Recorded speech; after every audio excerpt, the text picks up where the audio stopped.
Hello there, this is the half pie mask.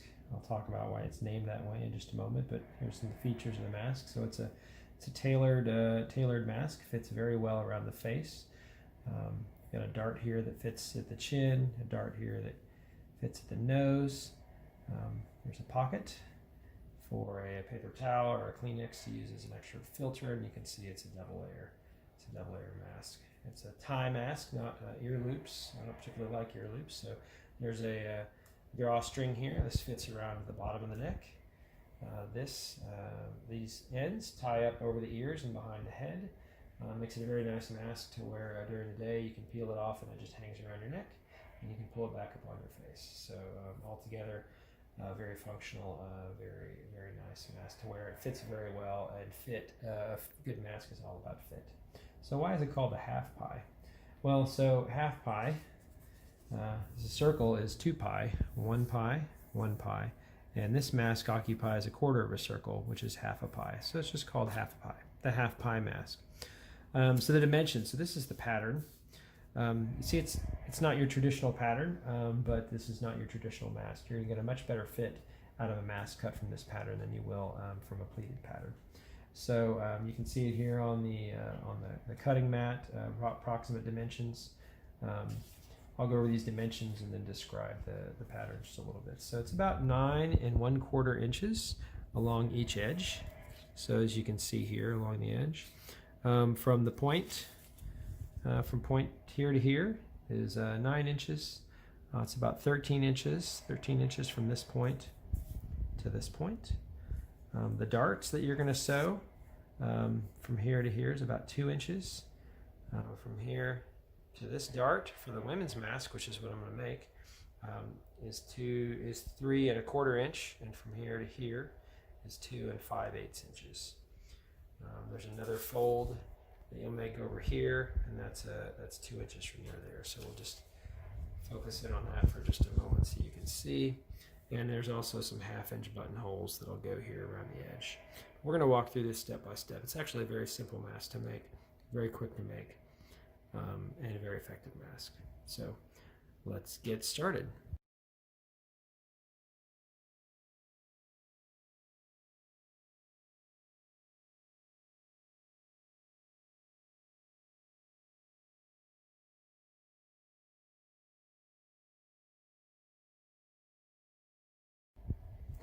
All right, so we cut out the fabric. You can see there's the pattern. Here are the 2 pieces. Cut out, there's an inner and an outer. So very simple. All I did was trace the pattern. And now we're going to get started putting it together. Let's get to it. Okay, so we had our fabric patterns. We're marking them now. So all you do is fold it in half, and you can tell I don't sew a lot because I use pen, but you can see I marked the fabric along the women's line, so there'll be a stitch right here, and then I marked the nose dart, so there's a dot right here, and you can see I marked the fabric along that line. There'll be a stitch right there. So I did the same thing with the other fabric, and so in just a moment I'll stitch those and show you what those look like. Alright, so then we put in the stitches just like I described before. So they're along the chin, they're along the nose, along the chin, and along the nose. So, alright, now we don't need this extra fabric here, so we're going to cut that away. So we're just about a 1/4 inch, imprecisely. See how that is? Right there. We're going to do the same thing. It's a scrap. I suppose I could rework the pattern so you didn't need these little pieces, but I haven't just had time to do that. So anyway, so there you go. Now we're going to start, we'll start finishing the edges and putting it together. Okay, you can see our 2 pieces of fabric now, and all I did was just fold it over and finish the edge. Just a real simple fold. I found even through several washes that these edges stay intact, so making a double fold is not really necessary, I found. So we're just finishing both edges. Now we're going to put them together. So in this case, this is the inner This is going to be the inner for my mask, this mask. So I'm going to turn that right side out, you see, like this, and then this is going to be the outer mask, or the outer layer. And so I'm going to lay that on top. You're going to line up the chin. You can see how those seams line up with each other. And then the nose, they're going to line up with each other. So you're really just nesting those two pieces together. And you're going to fold, and you're just making sure that these edges the bottom edges are lined up here. Because this now we're going to stitch just a single stitch along the whole edge, and we'll have a complete mask.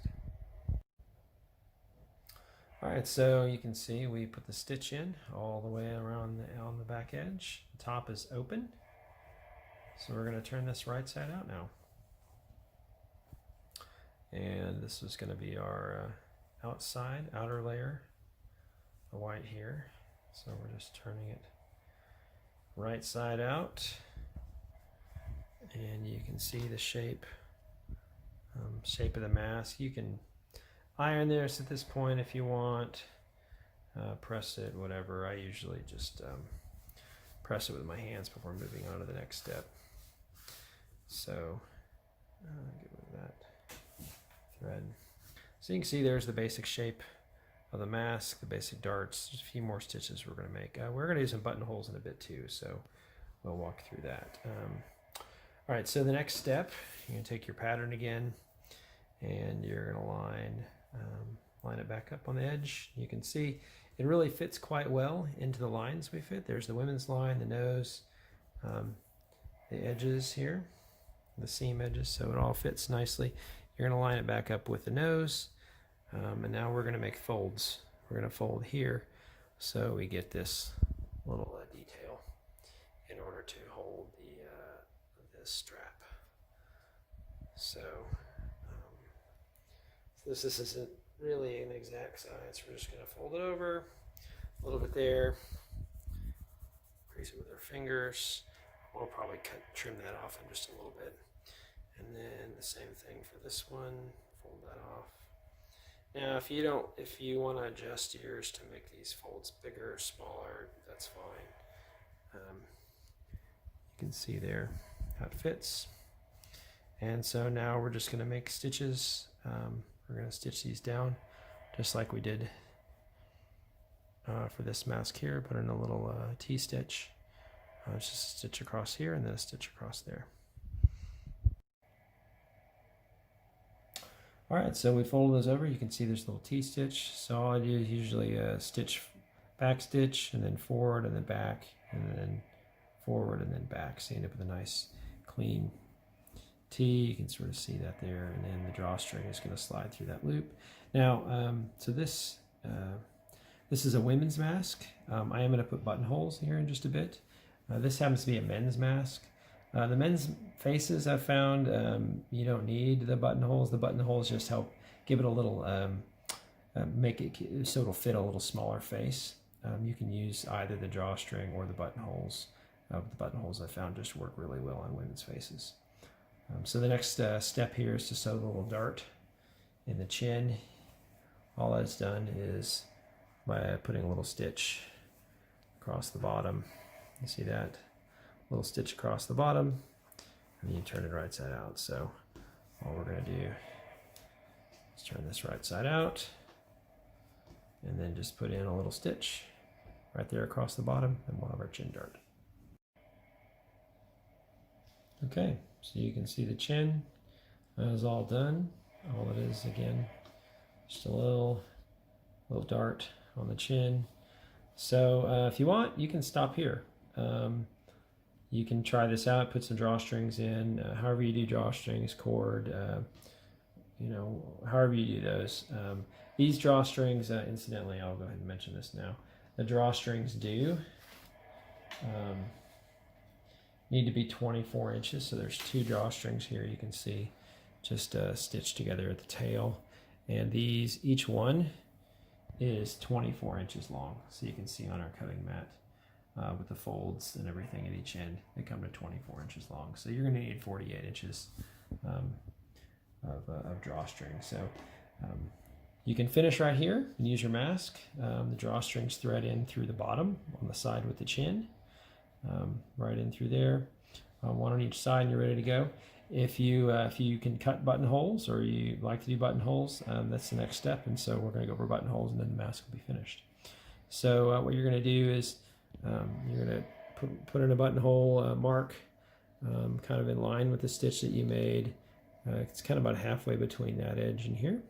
So it's about a little more than a 1/4 inch from this edge, a little more than a 1/4 inch from there, and about a 1/2 inch long, just parallel to the edge. So you can see how those fit. Those look nicely there. And then another set on this side. And the Brother sewing machine we have makes buttonholes real easy, so that's why I like doing them. So I'll put this in. So that's the next time you see this, there'll be buttonholes. All right, here you are. Here's the finished mask. You can see I put the buttonholes in, installed the drawstrings. Again, the tab here goes around the neck. And you can see that will fit very nicely around a woman's face. So that is the half pie mask. It's ready for wearing, for shopping. Put in a filter there, anywhere you need to go about town or at work. Thanks for watching.